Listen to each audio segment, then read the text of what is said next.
Welcome to the Brooklyn Research Podcast. I'm here with my guest, Vincent Houzé. Did I pronounce that right? Yeah, perfect. Okay, Thank great. Vincent is a interactive artist, someone who has worked in film, television effects before coming to New York. He now has become pretty well known for his work using a variety of different interactive tools. Namely, TouchDesigner is one that he knows pretty well. That he recently is just taught a workshop here at Brooklyn Research. But I want to back up a little bit and talk about how we first met. This was, I think that this must have been like 6 years ago. Closer from 5 years. Maybe five or 5 years. 4.5. Yeah. Yeah, something like that. You were working at AV&C with David Bianchardi. Yes, that is correct. I think that we all met there. I think that you had just recently started with them. Yeah, so it was actually my very first gig with them. Yeah, I think that was ours too. It was Philip Lim Target. Yes. Or something. Yeah, and pretty hectic, but fun. As always, as events are, as we know from both working in that world. Outside of our artwork that we do, events are chaotic. The best thing about events is that when they're over, they're over. But before that, talk a little bit about what you were doing before New York and what brought you to New York. So before New York, I was doing mostly visual effects for movies and commercials.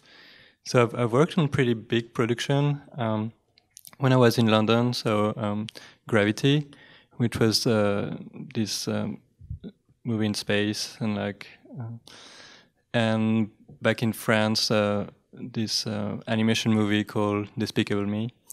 So I think I have a background in computer science, and on the side I was doing more real time, kind of dabbling with audio reactive visuals. And at some point I became bored with the visual effects work because a lot of time is spent waiting for the computer to do stuff for you, be it simulations or rendering. And at some point I was just now I feel like real time has made so much progress. It's I want to try and move into that field. I think that's something that a lot of us have found is something that's very important, as especially when you're making artwork that needs, I think, as an artist, that needs a process that has an immediacy to it, something that you can feel something is happening, rather than just creating an effect, something that will be made for consumption later down the road after it's been assimilated through production and editing and all that stuff. And that's something I think that you're right. I mean, this is stuff that has relatively recently become possible with computing power. And just so I think in particular I've been interested for a long time in this simulation of natural phenomena, which are notoriously pretty computationally expensive. Yeah. And so this is really recent that now you can do interesting things with them. Yeah, I mean, a lot of the stuff you're doing, I mean, it looks like stuff that you find at the bottom of the ocean, sea creatures and anemones and other kinds of dancing tentacle-like forms. I mean, this is stuff that I especially am drawn to. I love, prior to going into fine art, I was really obsessed with marine biology and things like this. So it's really amazing to see what you're able to do with these tools. So thank you, Alex. Yeah, I think the marine biology, this whole sea life, there's this. It's relatively unknown or less familiar, and so there is this magic to it. It seems the colors, the shape is just a lot crazier than what it is unknown. I mean, that's the last frontier that we have on Earth is most of the ocean we don't really know about. So yeah. I mean, it is kind of both this kind of open chasm of the imagination, but it's also quite real that we really don't know. talking about your tools that you've been using, TouchDesigner has been a big one, but you've also been doing specific things with TouchDesigner. GLSL shaders was the workshop that you just taught. Can you tell us, for those that don't know, what is TouchDesigner? So TouchDesigner is node-based programming environment. It's more like a platform or framework where you can quickly prototype interactive graphics or control LEDs and use sensors to drive all these effects.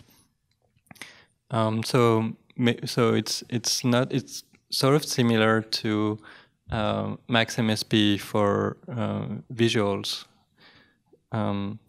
So I think for me it strikes a good balance between being able to quickly do things, but also exposing enough possibilities and to customize, add custom code and plug in and do very deep work if that's needed.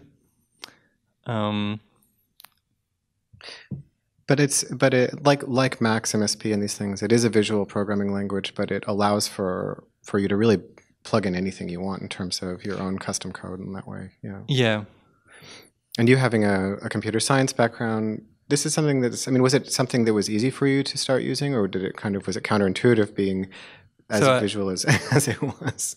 So the funny part about TouchDesigner is that it shares a common history with this visual effects tool, which is called Houdini. Oh, right, yeah. And I had been using Houdini for a few years during my studies in computer graphics and when I was working in the visual effects industries.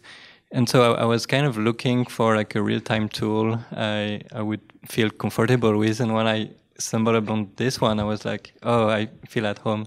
So now both tools have diverged quite a bit because TouchDesigner is really focused on real-time, interactive interaction with hardware, interfacing with hardware, compared to Houdini, who is very much into creating these photoreal effects for the movies. Right. But you can still see the common root. Mm. And I mean, your first introduction to a lot of these tools was really through commercial work. But then, really, was it in the past couple of years or a few years that you've been able to kind of define work that is really kind of your own, that that you feel is not necessarily? I mean, you might partner with companies or people to be able to fund projects that you're doing or to sponsor projects that you're doing, but in essence, though, these are things that you're creating. Is that more or less true? Or?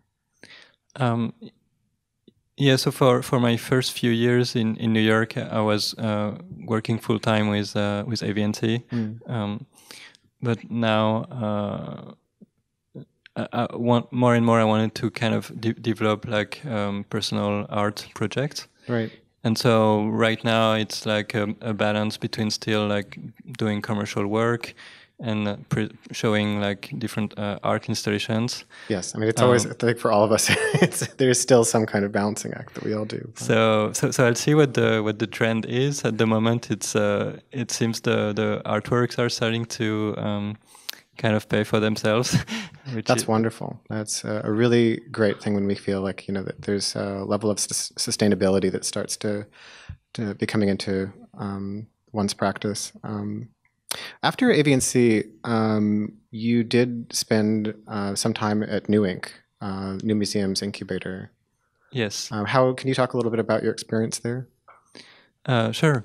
So yeah, so New Inc. is this incubator with people coming from a lot of different background, be it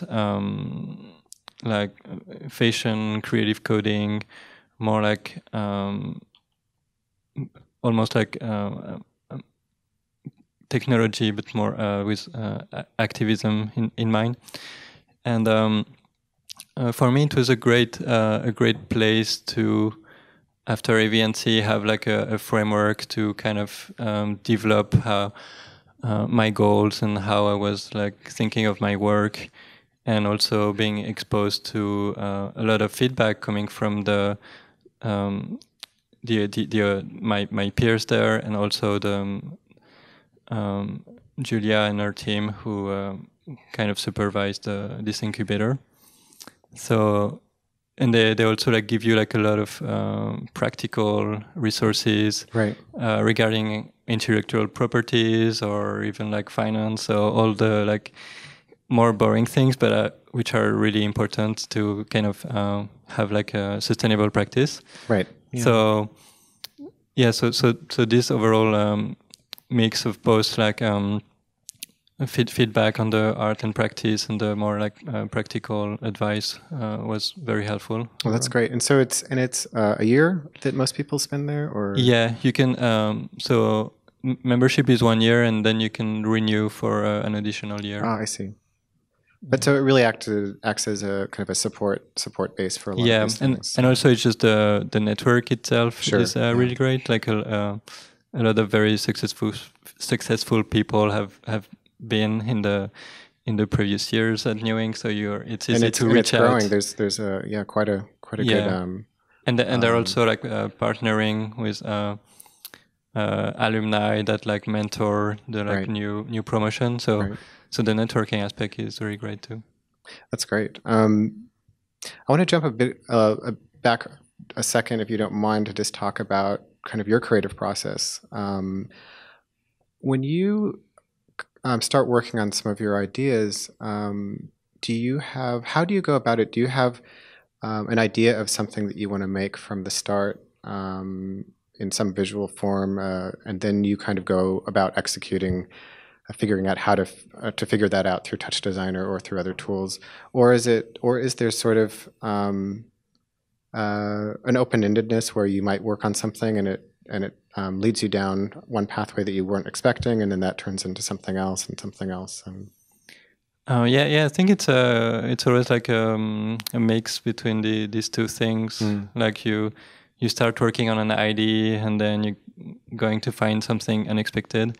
And another thing I find for my practice is I tend to have like a slow, methodical approach to how I approach problems, and so I'm like gonna build like little like components, and then like I'm gonna try and like plug them together and have like kind of unexpected behavior or like things I didn't expect, and so just like adding all these new components and like seeing what come out of them. Yeah, I mean, I think tools like TouchDesigner or Max, and they allowed you to kind of modularize or componentify things like that, and be able to try things out pretty quickly. Where if it was just blocks of code, maybe in the traditional kind of sense, it might be a little bit more cumbersome to kind of try different combinations readily. But yeah, I was going to say like specific things like shader programming. It's like it's not so easy to code and debug, so you kind of need an idea of like one thing you want to make. But then when you like start having like a library of functions or different components that like do interesting things, then you can like start like switching them and mix and match them to like come up with like new unexpected things. Right. Yeah. I mean, it's my level of coding is way below yours, but I found that even though, I mean, I work with paint, I make paintings, and though I do use a lot of digital tools to get there, but the way that you're talking about modularity and components and being able to mix and match and kind of understand that process, that's something that I found actually after learning to code, however badly, that process was really powerful in studio as well. I think about physical process in the same way now, which wasn't the case before learning code. That's interesting. So I think that it's always interesting that how code can actually serve as an ideological toolkit almost in a way, like that it's just a different way of looking at problems. It's a systems approach to the world maybe, and that's allows you to see things differently. So Yeah, I definitely agree with that. So can you talk about any new projects, anything new that's on the horizon? What are you working on now? So one project that's been cooking for a while. So regarding all this extraordinary sea life is gonna be an audiovisual performance in Montreal coming in May. Which is going to be this kind of exploration of ecosystem and organism, but whole like keeping a live and performance aspect to it. And so that's one thing I'm excited about. Oh, that sounds great. And these are these actual ecosystems that you're creating that are kind of alive in a sense that they're self-reactive or self-generative in some way, or to a certain extent. Yeah. I think this first version I won't be able to implement every crazy ideas I had, but it's gonna be like one step towards like making this like kind of little world that like have a life on their own, and then you kind of interrupt them and see how they react and like. And this will be something that people can interact with as well. No, so this one it's this is a closed environment. Yeah, it's as a performance, but I think in the future I want some of the tools and things I've discovered. I want to turn that into like new installation pieces. Because I think that sometimes the works that are explicitly made for interaction, oftentimes there's things that you can do there that you can't do other places. But then, say in a closed world like this, you can do a lot of things that you really can't do on an interactive kind of piece. Yeah, I was going to say making an interactive piece. You always have this constraint of the audience that's like you're not sure what they're going to do. And so it's like it's a lot more of a balancing act than when you're like doing a piece without any audience input, where like even if you have like a lot of like real-time processes and randomness, you're more in control than when the audience plays a part. I mean, it's incredibly hard. A lot of people don't realize how difficult it is to get someone to do something that seems so obvious, but it's not. So on that subject, I feel like as far as interactive work, art is concerned, one thing I'm interested in is more like a ambient interactivity. Yeah. In the way that like the artwork is gonna kind of shape itself and react to the people in the space, but it's not expected of the audience to like do anything, like wave your arm in front of it or anything. And I think to me that's like interesting that like the audience informs the work and like becomes a part of it, but without it being like too obvious. I think that makes a lot of sense, and it's also some of the most effective interactive things. I think that they have a level of passivity to them where they can be just fine without people doing anything, and then if people discover there is something. I think that if you don't want to talk about it, that's fine, because you've probably been exhausted by the waterfall. No, I'm happy to. But it's a beautiful piece because it's that simple. Yeah, I think it's. Yeah, exactly. Like you don't need to do anything special. It's just like people get it. So where was that? I mean, this thing is it's been a few places now. So it started at just a one night event during Google I/O in Mountain View. Then I got the chance to show it in Jersey City at this art center called Mana Contemporary. Mm-hmm. Then it traveled. It was in Shanghai for digital art exhibition for 6 months. Wow! And then there are like new locations for it coming soon. So. And you were doing that piece wasn't at Day for Night, was it? No. Okay, that was something else that you were working on. There was another piece using liquid simulation at Day for Night, which was called LUL. But which wasn't interactive, but there was still some kind of interactivity because it was like a more physical. It had a more physical presence because It was like a triangular structure and like a lot of dense fog. So and people could kind of really like see it from different viewpoints, and also just like their position in the space would like influence the like swirls of the fog and like how the lights interact with everything. So and for these the physics engines that you're using to create the fluid and particle systems and fog, what are you using, if you don't mind? So I've been very excited for a while by a lot of NVIDIA technologies. Me too, yeah. So you're using Flex? Yes. Yeah, Flex is pretty incredible. I've been using that as well in my work. But, cool. Yeah, I'll be curious to see. I mean, it's real time for me because I do it in studio, but it's to make something that's static in the end. But so I don't. Yeah, that's it's my part of the process. That's my show. Nobody else gets to see it.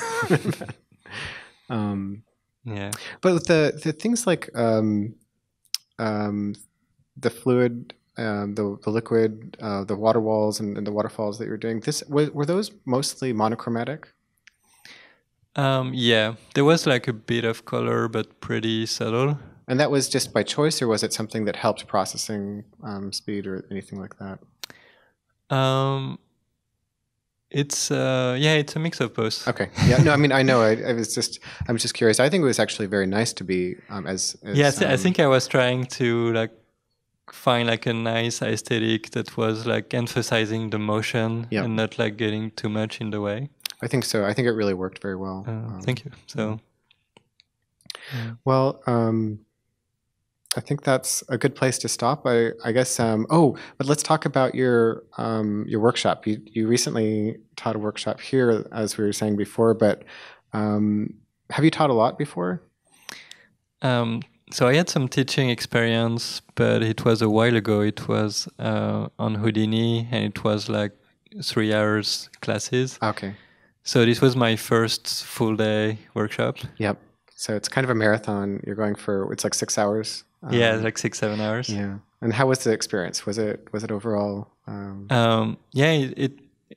It was really good and interesting. It's I feel like teaching something makes you have to think on like why you're doing things the way you do, and because you have to explain it to the students. Yes. So it's like this whole like reflection on like processes and like how to get to a certain result. Absolutely. I found that too. I was just teaching last semester, and I think that, when you're explaining things to students, it becomes very clear, sometimes to yourself, sometimes to them, that, when you don't know something, Yeah. So it's a good thing. It's a good way of understanding what you need to. Yeah, for sure. But from what I've heard, the workshop was a great success, and you might do another one because this one sold out like instantly. I mean, it was kind of amazing. So. I think it's something I've been wanted to do more to complement the art making with more like a teaching aspect. Mm-hmm. And also I think this one turned out pretty well, but there's definitely like aspects that can be improved, like the overall pacing. So I'm happy. Yeah, I want to keep doing it and see how that goes. Well, great. I'm definitely going to make the next one. I'm really excited to even though I think that a lot of the work in TouchDesigner, I'm not there yet, but I would like to be able to understand it better. So great. And we're happy to be able to have artists like you come to Brooklyn Research. Thanks for having me. So thank you. Great space, great people. This podcast is made possible by Brooklyn Research and the donors that support its programming. Brooklyn Research is a recognized 501c3 nonprofit organization. We're supported in part by Hall Type Holdings and Brooklyn Research's for-profit consultancy. Our staff includes Alex Dodge, Azer Longinus, Johnny Liu, Daria Dubaskaya, and Oscar Solis. Our theme music is by Tom Ray Dodge. Subscribe on your favorite podcast app and follow us on social media via our website at www.brooklynresearch.org.